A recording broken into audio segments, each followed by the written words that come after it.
बिस्मिल्लाहिर्रहमानिर्रहीम। अस्सलाम वालेकुम नाज़रीन, आज की इस वीडियो में हम औरतों की ऐसी 16 तकालीफ का जिक्र करेंगे जो हज़रत से औरत के मुकद्दर में लिख दी गई हैं, और औरत जो मर्जी कर ले, इन 16 तकालीफ से औरत को गुजरना ही पड़ेगा।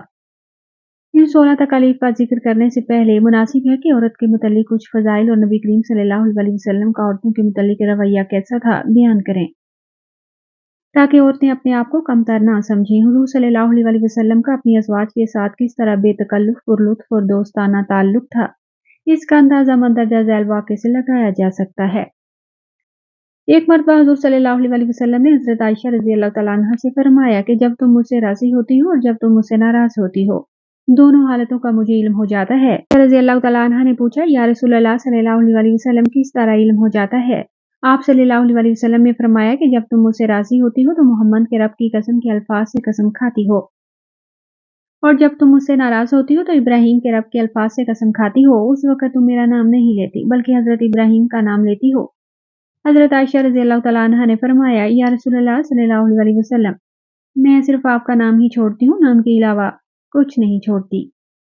एक मरतबा हुज़ूर सल्लल्लाहु अलैहि वसल्लम हज़रत सौदा के घर में थे और उनकी बारी का दिन था।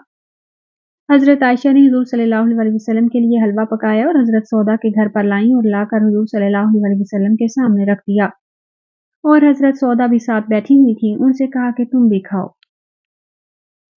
हज़रत सौदा को ये बात गरां लगी कि हुज़ूर सल्लल्लाहु अलैहि वसल्लम का जब मेरे यहाँ बारी का दिन था तो फिर ये हलवा पकाकर क्यों लाई हैं, इसलिए उन्होंने खाने से इनकार कर दिया। हज़रत आयशा रज़ियल्लाहु तआला अन्हा ने हज़रत सौदा के मुंह पर मल दिया। हज़रत सौदा ने हुज़ूर सल्लल्लाहु अलैहि वसल्लम से शिकायत की तो आप सल्लल्लाहु अलैहि वसल्लम ने फरमाया कि कुरान में आया है, यानी अगर तुम्हारे साथ कोई बुराई करे तो तुम भी बदले में उसी के बकदर बुराई करो, लिहाजा बदले में तुम भी उनके मुंह पर हलवा मल दो। चुनाचे हज़रत सौदा ने थोड़ा सा हलवा उठाकर हज़रत आयशा के चेहरे पर मल दिया। अब ये आप सल्लल्लाहु अलैहि वसल्लम के सामने हो रहा है।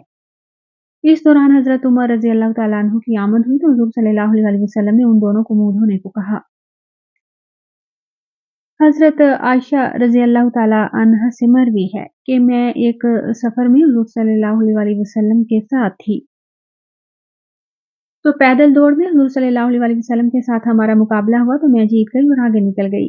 इसके बाद जब मोटापे से मेरा जिस्म भारी हो गया तो उस ज़माने में फिर एक दफ़ा हमारा दौड़ में मुकाबला हुआ तो आप जीत गए। उस वक़्त आप सल्लल्लाहु अलैहि वसल्लम ने फरमाया, ये तुम्हारी उस जीत का जवाब हो गया। हज़रत आयशा रज़ियल्लाहु तआला अन्हा से रिवायत है, बयान करती हैं कि खुदा की कसम मैंने ये मंजर देखा है कि एक रोज़ हबशी नाबालिग लड़के मस्जिद में नेज़ाबाजी कर रहे थे। रसूल अकरम सल्लल्लाहु अलैहि वसल्लम उनका खेल दिखाने के लिए मेरे लिए अपनी चादर का पर्दा करके मेरे हुजरे के दरवाजे पर खड़े हो गए, जो मस्जिद में खुलता था।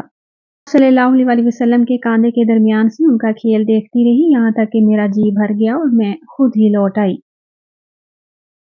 हज़रत आयशा रज़ियल्लाहु तआला अन्हा से रिवायत है कि रसूल अकरम सल्लल्लाहु अलैहि वसल्लम के पास निकाह और रुखसती के बाद आपके पास आ जाने के बाद भी गुड़ियों से खेला करती थी और मेरे साथ खेलने वाली मेरी सहेलियां थीं। जब हुज़ूर सल्लल्लाहु अलैहि वसल्लम घर तशरीफ लाते तो वो आपके एहतराम में खेल छोड़कर घर के अंदर छुपती तो आप उनको मेरे पास भिजवा देते और मेरे साथ खेलने लगती। अंबिया हज़रात अहले खाना की ज़रूरियात का ख़याल रखते थे। चुनांचे हज़रत मूसा अल्लाह ताला के पैगंबर हैं।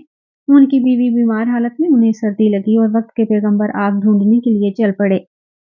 परवरदिगार को पसंद आया और नबूवत से सरफराज फरमाया। नबी करीम सल्लल्लाहु अलैहि वसल्लम की सुन्नत मुबारक थी, कभी घर में आटा गूंद देते, घर की दीगर ज़रूरियात पूरी करते। हज़रत आयशा से हुज़ूर सल्लल्लाहु अलैहि वसल्लम के घर में मामूलात के बारे में पूछा तो उन्होंने बताया कि अपनी बकरी का दूध धोते, अपने कपड़े सी लेते, अपनी खिदमत खुद कर लेते, अपने जूते सी लेते और वो तमाम काम करते जो मर्द अपने घर में करते हैं। वो अपने घर वालों की खिदमत में लगे होते कि जब नमाज का वक्त होता था छोड़कर चले जाते। आप सल्लल्लाहु अलैहि वसल्लम का ये रहम करम न सिर्फ अज़वाज के साथ मखसूस था बल्कि पूरी सिनफ़े नाज़ुक के साथ आप सल्लल्लाहु अलैहि वसल्लम ने बेहतरीन बर्ताव का हुक्म किया। कबल इस्लाम अरब में लड़कियों को जिंदा दरगोर करने का रिवाज था। लड़की की पैदाइश को बाइसे नंगोआर बावर किया जाता, जैसा कि कुरान मजीद ने खुद इसकी मंजरकशी की। जब उनमें से किसी को लड़की की खुशखबरी दी जाती है तो उसका चेहरा सया पड़ जाता है और वो गुस्से से भर जाता। लोगों से छुपता फिरता है उस बुराई की खुशखबरी के सबब जो उसे दी गई। सल्लल्लाहु अलैहि वसल्लम ने औरतों को सिर्फ जीने का हक ही नहीं दिया बल्कि उनको मुआशरे में बुलंद मकाम अता किया। औरतों के वजूद को खैर व बरकत का बाइस और नुज़ूल रहमत का जरिया और इसकी निगाहदाश्त और परवरिश को दखूल जन्नत का जरिया बनाया। हजरत इब्ने अब्बास रजी अल्लाह तआला अन्हु से रिवायत है कि नबी करीम सल्लल्लाहु अलैहि वसल्लम ने इरशाद फरमाया, जिस मुसलमान की 2 बेटियां हों फिर जब तक वो उनके पास रहें या ये उसके पास रहे तो वो उनके साथ अच्छा बर्ताव करे तो वो दोनों बेटियों उनको जरूर जन्नत में दाखिल करा देंगी। हजरत अनस से रिवायत है कि रसूल करीम सल्लल्लाहु अलैहि वसल्लम ने इरशाद फरमाया, जिस शख्स ने 2 लड़कियों की परवरिश और देखभाल की वो शख्स और मैं जन्नत में इस तरह एक साथ दाखिल होंगे जैसे ये 2 उंगलियां। ये इरशाद फरमाकर आप सल्लल्लाहु अलैहि वसल्लम ने अपनी दोनों उंगलियों से इशारा फरमाया। हजरत आयशा रजी अल्लाह तआला अन्हा रिवायत करती हैं कि रसूल करीम सल्लल्लाहु अलैहि वसल्लम ने इरशाद फरमाया, जिस शख्स ने बेटियों के किसी मामले की जिम्मेदारी ली और उनके साथ अच्छा सलूक किया तो ये बेटियां उसके लिए दोज़ख की आग से बचाव का सामान बन जाएंगी। औरतों की कोताहियों से दरगुजर का हुक्म दिया गया। न सिर्फ ये कि नबी करीम सल्लल्लाहु अलैहि वसल्लम ने औरतों के साथ बेहतरीन सलूक और बर्ताव का हुक्म दिया बल्कि उसकी कमी कमजोरी और खास मिजाजी कैफियत की वजह से पैदा होने वाली तकालीफ को अंगेज करने की भी ताकीद फरमाई। इसको अल्लाह ताला ने यूं बयान फरमाया, और इन औरतों के साथ हुस्न खूबी से गुजर बसर करो और अगर तुमको वो नापसंद हो तो मुमकिन है कि तुम एक चीज नापसंद करो और अल्लाह ताला उसके अंदर बड़ी मुनफ़्फ़त रखते। इसी को एक रिवायत में नबी करीम सल्लल्लाहु अलैहि वसल्लम ने फरमाया, कोई मुसलमान मर्द किसी मुसलमान औरत को इसलिए मबगूज ना रखे कि उसकी कोई आदत नागवार खातिर है। इसलिए अगर एक आदत नापसंद है तो मुमकिन है कोई दूसरी आदत पसंद आ जाए। इन रिवायात से पता चलता है कि अल्लाह ताला के नबी सल्लल्लाहु अलैहि वसल्लम ने औरतों के साथ खसूसियत से रहम करम का मुआमला फरमाया। उसकी सिनफी नज़ाकत को मलहूज़ रखकर उसके साथ रहम करम करने का हुक्म दिया। उस पर बार और मुशक्कत डालने से मना फरमाया।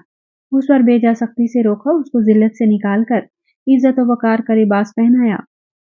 माँ, बहू, सास, बीवी वगैरह और उसकी निगरानी और देखभाल को जन्नत का वसीला और जरिया बनाया। ये सिनफ़े नाज़ुक के साथ नबी करीम सल्लल्लाहु अलैहि वसल्लम का तर्ज़ अमल था। आखिर में 16 तकालीफ जो औरत के मुकद्दर में अज़ल से लिखी गई हैं। रिवायत है कि हज़रत हव्वा अलैहिस्सलाम ने जन्नत में जब मना किए हुए फल को खा लिया तो अल्लाह ताला ने उनकी नस्ल से औरतों पर 16 तकालीफ मुसल्लत फरमाई। नंबर 1 माहवारी हैज़, नंबर 2 पैदाइश के वक्त दर्द ज़ा, नंबर 3 अपने माँ बाप से जुदा होना और एक अजनबी मर्द के साथ ज़ौजियत का ताल्लुक रखकर जिंदगी बसर करना। नंबर 4 निफास वो खून जो बच्चा जनने के बाद जारी होता है। नंबर 5 तलाक का इख्तियार हर वक्त मर्द को है। नंबर 6 मीरास में औरतों का हिस्सा मर्द से कम है। नंबर 7 जनाजे और ईदैन की नमाज मर्दों पर फर्ज है। नंबर 8 मर्दों के लिए जायज़ है कि एक साथ 4 औरतें अपने निकाह में रखें और औरत सिर्फ एक ही मर्द के निकाह में रह सकती है। नंबर 9 औरत का एतकाफ और सिर्फ अपने घर में ही हो सकता है, मस्जिद में नहीं। नंबर 10 2 औरतों की गवाही एक मर्द के बराबर है। नंबर 11 औरत के लिए जायज़ नहीं कि बगैर किसी रिश्तेदार महरम को साथ लिए सफ़र करे। नंबर 12 औरत को अपनी ज़ात का कोई इख्तियार नहीं बल्कि वो मर्द के कब्ज़े में है और वो कुफ़ार से जिहाद करती हैं, जबकि औरतों के लिए इनमें से कोई बात ज़रूरी नहीं। नंबर 13 औरतों में अमीर, हाकिम और काजी बनने की सलाहियत नहीं। नंबर 14 अजर व सवाब के 1000 हिस्से हैं, जिनमें औरत के लिए सिर्फ एक है और बाकी मर्दों के लिए हैं। नंबर 15 बदकार औरतों में से हर एक को क़यामत के दिन आधी उम्मत के बराबर अज़ाब होगा। नंबर 16 शोहर के मरने और तलाक पाने के बाद इद्दत पूरी किए बगैर औरत निकाह नहीं कर सकती। अल्लाह ताला से दुआ है कि वो हमें नेक अमल करने की तौफीक अता फरमाए और हमारा खात्मा बिल खैर फरमाए, आमीन।